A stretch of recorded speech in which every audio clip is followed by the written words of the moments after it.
Hello, this is Edwin Himanshu and welcome to all of you. 164 की statement क्या होती है? बहुत से कॉलर्स जब फ़ोन करते हैं तो उनको एक कन्फ्यूजन बहुत बड़ी ये रहती है कि सर हमने किसी ने बताया है कि पुलिस के सामने 164 की स्टेटमेंट होती है।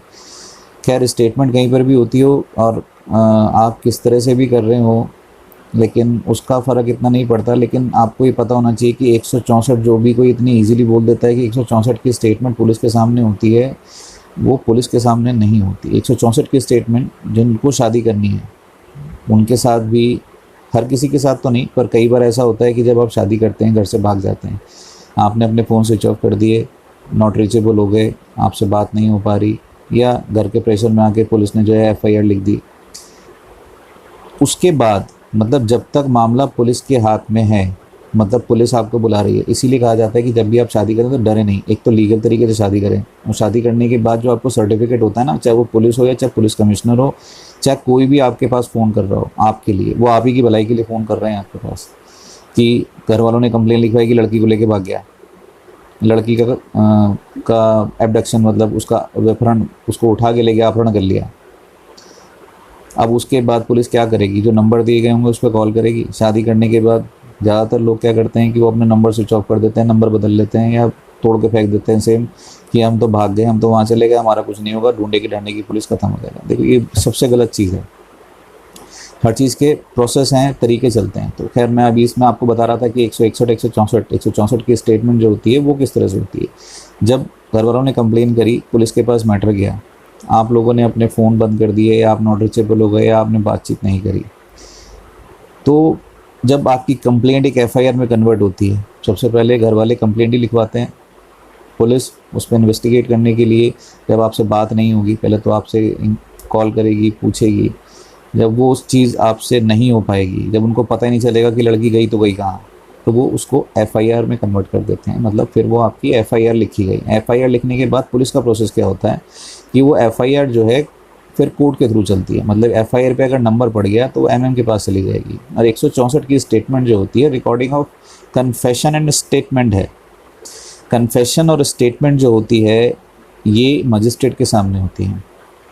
मतलब कि जब आपकी एफआईआर हो गई, आपको बुलाया गया कोर्ट के अंदर, तो वहाँ पर जज साहब जो हैं आपसे कहते हैं कि आप बिल्कुल फ्री होके, बिना किसी डर और दबाव के, आप जो कहना चाहते हैं इसमें कह सकते हैं। शादी के मैटर के बारे में आपको बता रहा हूँ। स्टेटमेंट तो मजिस्ट्रेट्स जज के सामने बहुत सारी होती हैं, मजिस्ट्रेट के सामने ही बहुत सारी स्टेटमेंट होती हैं।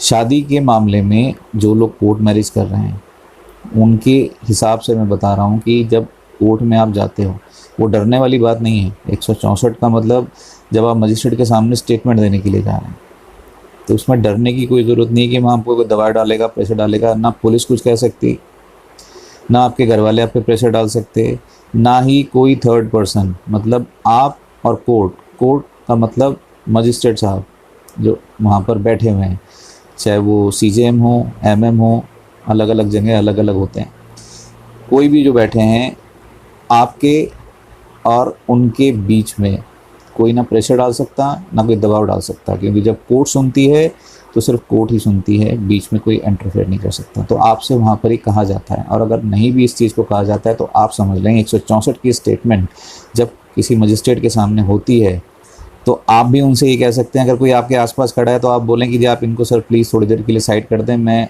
आपके सामने स्टेटमेंट देना चाहती हूँ। क्योंकि जब भी कोई मैरिज का मामला होता है तो उसमें लड़की की ही स्टेटमेंट ली जाती है। लड़के की भी स्टेटमेंट होती है, बट जो मेन स्टेटमेंट ली जाती है वो लड़की की ली जाती है, क्योंकि केस सारे लड़की की तरफ से बनते हैं।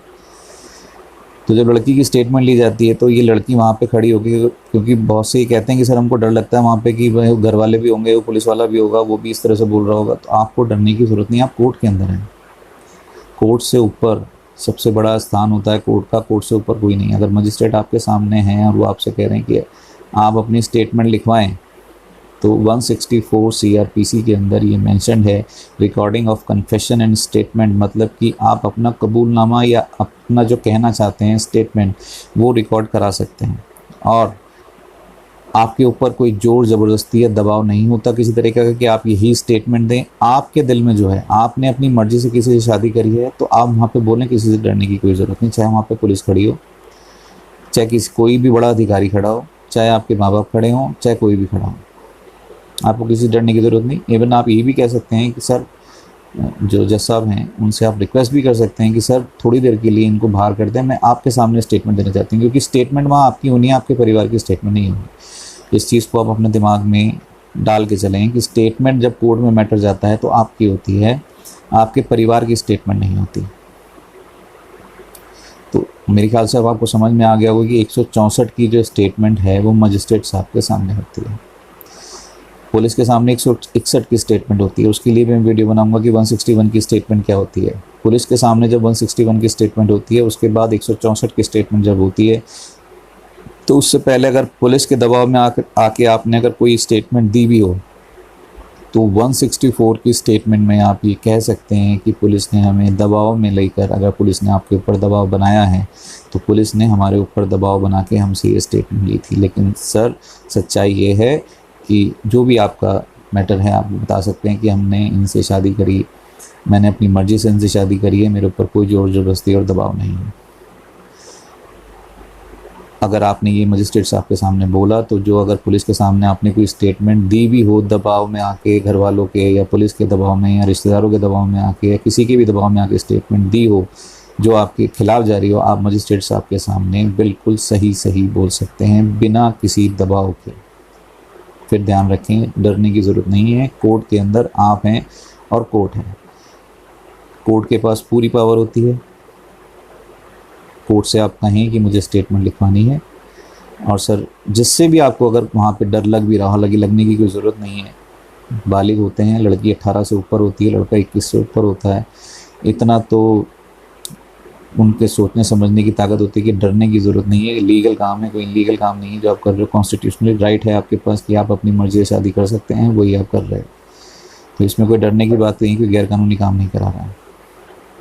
तो आप अपनी मर्ज़ी से स्टेटमेंट दें, जो सही हो वो स्टेटमेंट आप लिखवा सकते हैं। तो ये होती है 164 की स्टेटमेंट। तो इस चीज़ को मतलब दिमाग में ना लाएंगे, 164 की स्टेटमेंट पुलिस के सामने होती है। पता नहीं कौन कहता है, लेकिन 164 की स्टेटमेंट कोई पुलिस के सामने नहीं होती। एज़ पर CRPC 164 की statement recording of confession and statement magistrate CJM यानी कि कोर्ट के अंदर होती है। उम्मीद है आपको इसमें समझ में आ गया होगी 164 की स्टेटमेंट क्या होती है और कहाँ पर होती है और आपको कैसे देनी चाहिए और आपका देते टाइम आपके राइट्स क्या हैं। Thank you so much for watching this video.